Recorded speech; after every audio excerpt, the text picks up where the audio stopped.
What's the most disturbing secret you've discovered about your partner? My fiancée told me she was breaking up with me because I got cancer. The real reason was even worse. We dated for 4 years and had what I thought was a great relationship. We were both well-established professionals who both owned homes in the same neighborhood and both with daughters in the home. We had actually planned to get married, build a house, and raise the two together. We planned the house build because she had recently been diagnosed with a neurological disease that would eventually put her in a wheelchair, and need something that would accommodate her. Fast forward 6 months, we were looking at property to develop and finalize drawings on the home when I began feeling ill.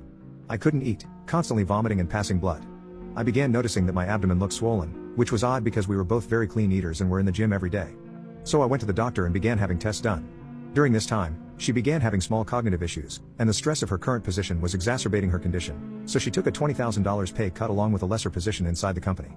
After a month or so of different tests, and a biopsy, it came back that I had a golf ball-sized tumor in my stomach, and would need to begin chemotherapy.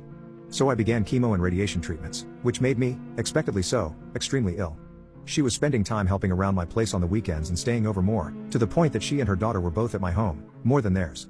At this point, I suggested that we go ahead and put one of our houses on the market, and move in together until the new house was built. Shortly after this discussion, she became extremely distant. Her daughter wasn't coming down and hanging out with me anymore, she had excuses for not getting together. She quit driving me to treatments and stopped staying over. She then dropped a bombshell text message, a sentence that will forever be burned into my psyche. I love you, but I can't see myself taking care of someone this sick in the long term, and I don't think we should see each other any longer. It broke me. I won't lie. However, I tried to be mature about it. I forced myself to understand her position and to accept what I could not change. The next day, I calmly gathered all of her things, packed them neatly, loaded them in my truck, and took them to her house to leave on the back porch while she was at work, in order to avoid any awkward exchanges. Walking around the back and under the porch cover, I sat down a box, and saw her in her back living room, on the couch having intimacy with a man that she had introduced to me as a lifelong friend. I had dinner and drinks with this man and his girlfriend. We had gone on vacation with them, as well. I never spoke of the incident with her, and simply sent her a text later, explaining that I would leave her things on my side porch to pick up at her convenience. 9 months later, I found out from his now ex-girlfriend that they had broken up due to him confessing that he had been sleeping with my significant other, dating back to about the time we were finishing drawings on the new home. Now I was furious. After my chemotherapy and radiation treatments, I started to feel stronger. I was catching up on some paperwork I had let pile up when I found a folder with $40,000 worth of unpaid bills. I immediately sent them to my lawyer to start the process of putting a claim on the house we built for the money owed. It was just in time too, because she was about to sell it. These bills had been left unpaid for over 9 months, so the interest was huge. All of this money would be deducted from her.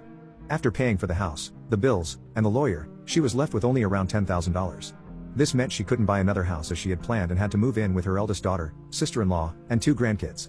She also had to quit her job and started getting disability payments. I ran into her a year ago, and she looked as if she had aged 20 years, and was in a wheelchair. We chatted cordially but briefly and I excused myself and went on with my day. She then called me a week or so later and began apologizing for leaving me as she did. Again, cordial but short, I thanked her for calling and hung up. She began texting and this went on for several weeks until one day she asked if I could ever see us rekindling what we had, to which I replied, I can't see myself taking care of someone so sick in the long term. Remember the box on your back porch? Did you think that a lifelong friend brought that over to you from my house? Good luck to you. Goodbye.